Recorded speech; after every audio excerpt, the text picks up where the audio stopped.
Hi everyone, thanks for coming. Born in April 1994, Anthony was the 10th youngest of 12 children. 3 died in infancy, and sadly 7 of these. Times were hard, and he was with his siblings, contributing to household work and care. He attended All Souls Primary School and then Bar Hill Open Air School because of his asthma.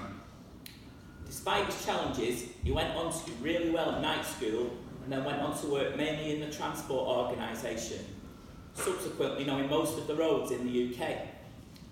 Never late for work, never off sick, he loved working and thrived on having a tidy desk.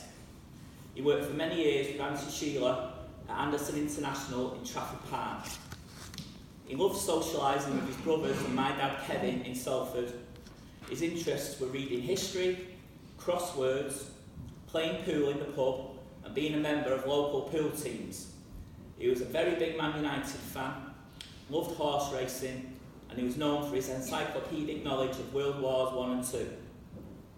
He also had a big passion for learning about his Irish history at the time of the Troubles and his hero, Republican negotiator Michael Collins. Anthony's first love in life was his family and friends, and he was saddened by the loss of so many of his beloved brothers and sisters dying before him. He kept constantly in touch with the other siblings, Martin, Sheila, Bernadette and Celia daily, and today we have the Clark family Bible, as Father mentioned, on Anthony's coffin, which my grandma bought the family when my granddad died. Uncle Anthony loved organising parties, so much that his 60th birthday party was actually celebrated when he was 59. He said he'd got it wrong, but it really seemed like he wanted an early big family party at the Miners' Club. We all had a fantastic night, but of course we didn't celebrate the following year. In 2015, he then threw a big surprise party for Auntie Bernadette and cousin Alicia at the local pub, and we all had a fantastic night as usual. Anthony could talk to anyone and was very rich in friendship. Many of his great mates from the Miners' Club in Tilsley and Salford are here with us today to celebrate Anthony's life. Despite physical distance, he remained very close with his brother Martin in Inverness and loved going up to spend time with his brother for holidays. His best friend, my dad Kevin, always referred to him as Mr. Clark. They spent around 60 years as best friends and would work together as pie salesmen for Peter Hunt's Pies. His second love in life was his roots in County Mayo, Ireland. Anthony's most happy times were spent helping Uncle Michael on the farm in Culmore. He looked forward to these trips all year and was never more happier than when he was working the cows, eating well, talking and drinking Guinness at night whilst listening to Uncle Michael's stories about his time in New York City and the Troubles in Ireland. Anthony was delighted to receive an ancestry kit for Christmas last year, and he found out that he was 84% Irish, 1% more than his brother Martin, who has only 83% Irish genes. He spent many holidays with my mum and dad at the family home in Ireland with Uncle Michael.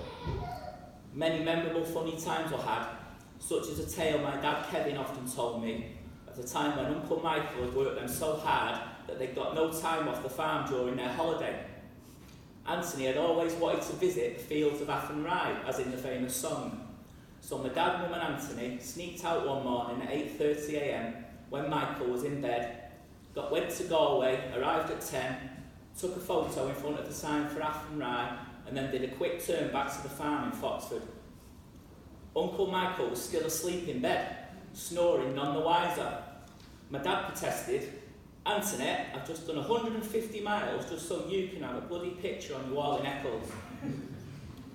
Another time, when Mum and Anthony were at home on the farm in Ireland, a fire started in the chimney. Uncle Michael insisted that Mum carried on cooking the tea. Mum was worried and very eager to go next door and phone the fire brigade because they had no phone. Michael refused, saying no because it cost £40 to bring the fire brigade out. A stranger came off the Castlebar Road who'd seen smoke and sparks, saying they could be seen 2 miles away in Foxford. So my mum then immediately rushed up the village to phone the fire brigade. Meanwhile, when she got back, Michael had gone up a ladder in the loft to retrieve his savings before the fire brigade arrived. And Anthony sat shell-shocked on a rock outside with a glass of whiskey in his hand. The following day, the whole town knew about it, and at the beginning of Mass the next morning, the canon, with a big smile on his face, asked, and this was in the Mass, did they get Michael's money? Word had spread around the village, and Anthony denied everything, saying, what money? However, this wasn't successful, and the canon commented, we all know he's a rich man. From then, Michael's fortune was hid under the bed, and he was unpleasantly surprised to receive a bill for £40 from the fire brigade. When I was a boy, I spent a lot of time with Anthony, because my dad worked 7 days a week, so Anthony looked after me and my sister Joanna. I've got very fond memories from when Anthony babysat us, letting me watch the late night horror double bill with him. We had many trips to the pictures, and he took me and Joanna to see Jaws at the Carlton in Salford when we were slightly underage, and Joanna screamed and hid under the seat. I especially remember me and Anthony marvelling at Star Wars and its opening week at the Odeon in town. Uncle Anthony started taking me to Man United, aged 8 in the Stretford end, and we also got in a posh box at Old Trafford through his job, and we had waiter service against Benfica.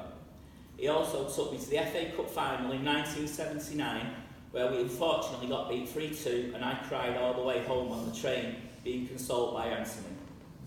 When United were 1-0 down with little time left in the 1999 Champions League final, Anthony funnily decided it was all over and went to bed, getting up in the morning to be told it had ended 2-1 and we were European champions. I lived with Uncle Anthony for 2 years after university, and we had a lot of fun at his local social club. Every Saturday he would get up and have a fry-up, watch videos of Irish songs that had lots of men in woolly jumpers, miming guitar with shovels in a field. Anthony loved these songs and sang along with his Michael Collins picture proudly on the wall. One of Joanna and Tommy's fondest memories was at their wedding in Cyprus, when we all went out to a beach on a bus for the day. Anthony was famously well known for his efficient transport knowledge. However, it failed him on the way back when we had all got off the bus at our hotel without Anthony. He was 10 miles up the road, still on the bus, as he had missed us all getting off at our stop. He returned sheepishly about 2 hours later, to our amusement.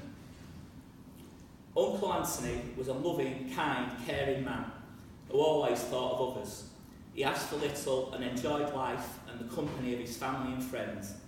Wherever he went, he made friends and talked to people who soon warmed to his wonderful manner and kindness. If you asked Uncle Anthony how he was, he would invariably say, sound as a pound. However, 4 years ago, he found out that he wasn't sound as a pound and had become very ill. Since then, Anthony has bravely and courageously defied all doctors' odds and lived life to the full as best he could, spending time with his beloved nieces, Laura and Megan, Caitlin and Erin, their mum Caroline, and their variety of animals, especially the dogs who he enjoyed walking. Though he never had a family of his own, Anthony was a father and an uncle to Caroline's family, and it was obvious to all of us how much he cherished their company. On Facebook, his nieces expressed their love for Anthony beautifully. Erin said, on Monday I lost my best friend and granddad. No words could explain the love I have for this man. Megan also said, we lost one of the most loving and caring people I have ever met and will ever meet. This man never had a wife or kids, but managed to support a single working mother of 4 for 11 years. After being diagnosed in 2014, he quickly made a bucket list and wore everybody out completing it. Every time he got good news from the doctor, he made a new list and ticked off everything in his usual generous way. He took all the girls and their friends to Blackpool, which he loved, and they had great times. Megan told me that he took us every year, and one year we were on the beach really late at night, and the girls were playing in the sea. The morning after, Uncle Ant went for a cig while we finished our breakfast, and a man said to him, did you hear about the lifeboats coming out for the group of people who were in the water, gone 11? Uncle Ant said, no, what idiots, and finished his cig. Little did the guy know he was talking about us girls.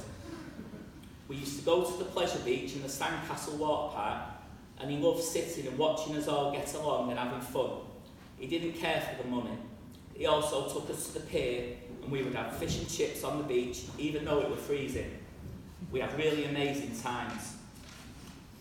Anthony made 2 trips back to Ireland, firstly with my mum, dad and Caroline, where his first port of call was the Loft Hotel in Ballina for his favourite Guinness and also Jameson's, and then on to Knockshrine for a blessing from a priest from Cork.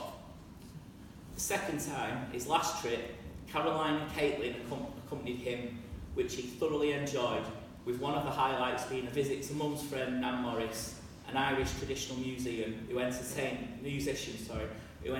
them with her wonderful music. Anthony took very ill in the last few months, and it was so inspiring to see him organising his time as usual, watching Sky Sports, reading, doing the crossword, and sending people to put his bets on. He was funny right to the end of his life, waking up after being unconscious for a while and saying, "Oh, I thought I'd gone then." And also coming out in the garden for a cig to our amazement days after being bedridden, and he sat with his family in the garden enjoying the evening.